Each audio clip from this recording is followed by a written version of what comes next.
Hello everyone and welcome back to the channel. This video is another video in the series of the things narcissistic people say, often to gaslight your reality so that they can get away with their behaviour. This video is when a narcissist comes at you and says you've got nobody to talk to, or even they think you're. What would your mother think? What would your father think? What would your friend think? What would the children think when they are triangulating you with a third person, when they are bringing third people into the relationship you have with the narcissist, whether that's your parent, a friend, a boss, a sibling, an adult child, or a partner. They're bringing somebody else in to create doubts within you. So this video is going to be about when a narcissist says even they think.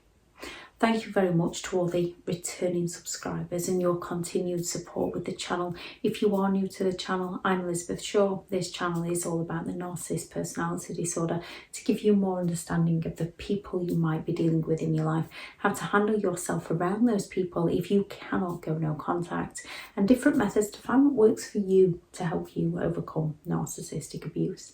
If you do find the information helpful on the channel, please do subscribe. When a narcissist comes at you and says things such as, you've got nobody to talk to, that is usually because a narcissist has created those feelings of codependency within you. They've isolated you from support so that they can further their control over you, so that they can further their manipulation over you, so that they can manipulate you with greater ease because you're not getting any outside influence. You're only getting the narcissist's influence over you.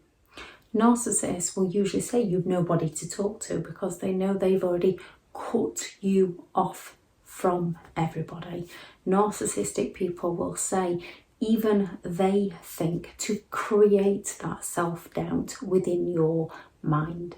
A narcissist saying even they think is a way for the narcissist to judge you without taking on any responsibility, without taking on any blame. They're blaming a third person for the narcissist thoughts. Whether that third person knows about it or not is completely irrelevant, and more often than not the third person hasn't got a clue and doesn't think that about you. It's the narcissist that thinks that about you, or the narcissist that's trying to stop you from doing something, that's trying to shame you into not being yourself by saying what would they think, in a way that almost comes across like the narcissist cares about you, when in reality it's what the narcissist is trying to get you to think, so that you stop doing the things that the narcissist doesn't want you to do. Stop doing the things that are good for you, or so you don't do something that has a negative effect on the narcissist. If a narcissist hasn't got a new source of supply lined up and you're thinking leaving the relationship, they're going to come at you with, what about the children? What would your parents think if we split up? What would our friends think? What would our family think? Because they want to hook you back in just long enough until they've got a source of supply lined up so that they can discard you. They're not interested in what other people think. They're interested in getting their own needs met. They're interested in their own motives. However, by saying to you things like, even they think, or what would they think, or you don't have anyone to talk to, it isolates you from support. You can feel so incredibly alone, even though you have someone there telling you you have nobody to talk to. So you feel like you've only got them to talk to, not realizing that they're manipulating you. And being alone is an incredibly daunting place to be. We are wired for connection. We are wired for communication. And when you're left with a narcissist, you've lost connection, you've lost communication, not only with the narcissist, but with your friends and family and with yourself. You become so disorientated and so disconnected from the world and from your friends and family and from who you are as a person.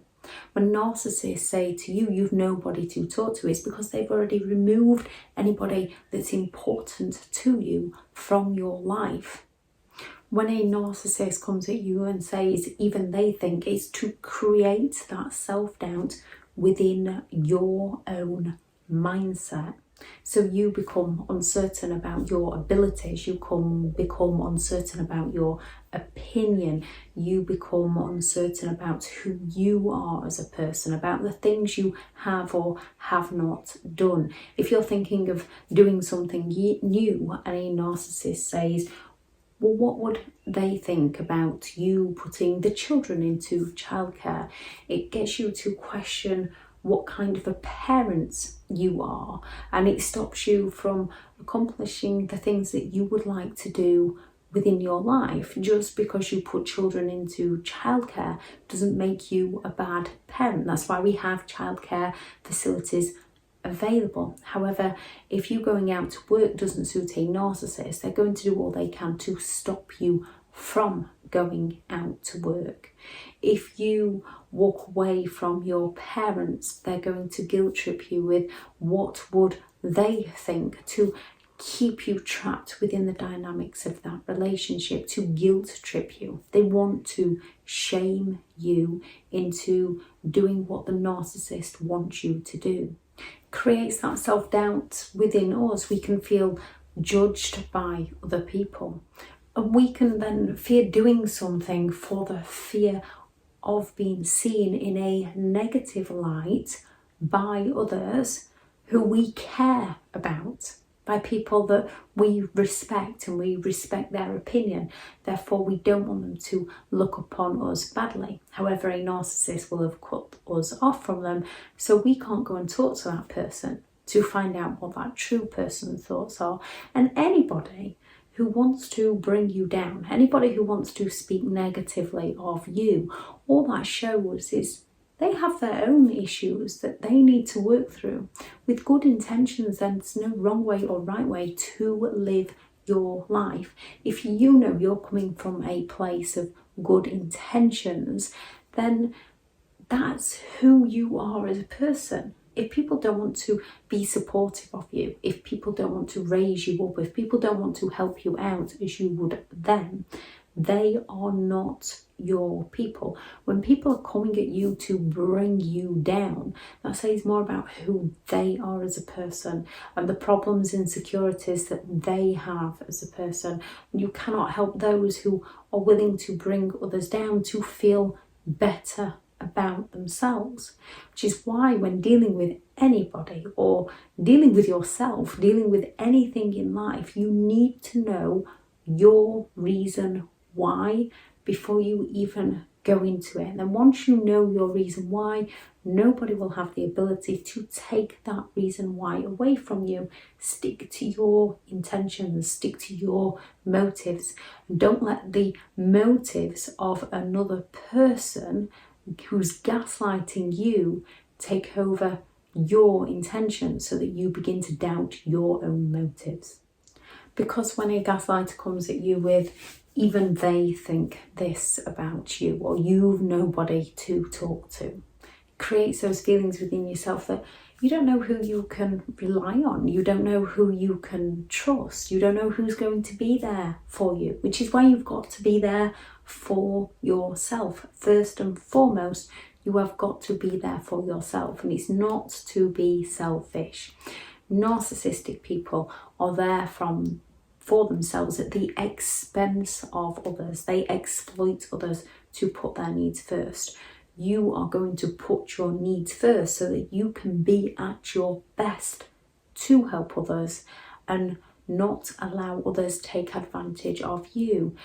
By putting your needs first is an easy way of eliminating toxic people from your life. Boundaries or not to offend people. If people are offended by your boundaries, it shows that they benefit from you having none. When a narcissist says things such as even they think this about you, it creates those feelings of shame within you. It creates those self-doubts, those shameful feelings, that fear of judgment. And shame is a painful emotion, especially when it comes from a conscious feeling of guilt.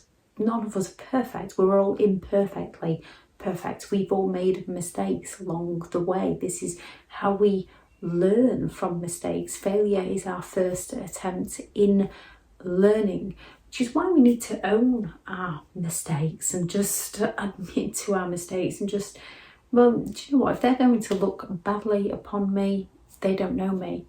I don't keep repeating this mistake. Yes, I made a mistake. I learned from that mistake. I'm not planning on repeating that mistake. I'm aware.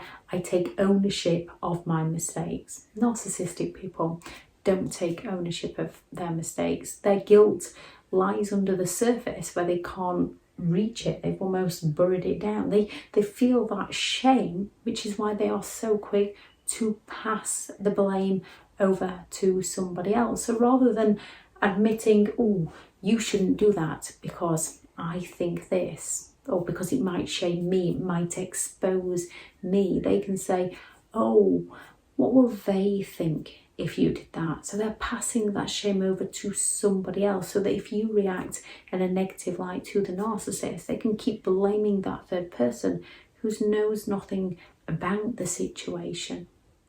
Narcissists are incredibly envious people.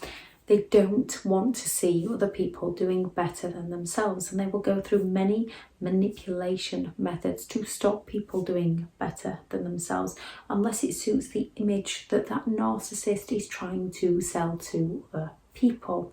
Whatever a narcissist is doing, it's all about self. It's never about being supportive of another person. And even if they are being supportive of another person, it's so they can play the hero. A narcissist will go as far as to take you to the doctors for help with your mental health issues that they have caused, so that they can play with the hero with you and with others about how much they've helped and supported you, and play the victim with how much they've had to put up with you. Because with all their gaslighting, you don't recognise it's them that is making you feel how you feel. They're projecting their shame over to you to stop you from being yourself, to create that self-doubt, to create that confusion within you, so you no longer know what to do. You no longer know what is best for you. Further looking to them for help and support while they further their control and continue to sink you. If anyone has any thoughts on the video, please do add those into the comments. There is resources in the description if anyone would like to take a look at those. Thank you very much for listening. Go out there, create the day that you deserve, because you do deserve to have an amazing day. And remember your intentions. Remember your reason why. Remember, life's a learning curve. So sometimes when we've been programmed to think in a certain way, it's going to take time to reprogram how we think in a way that works for us, and not in a way that serves those who are trying to exploit us.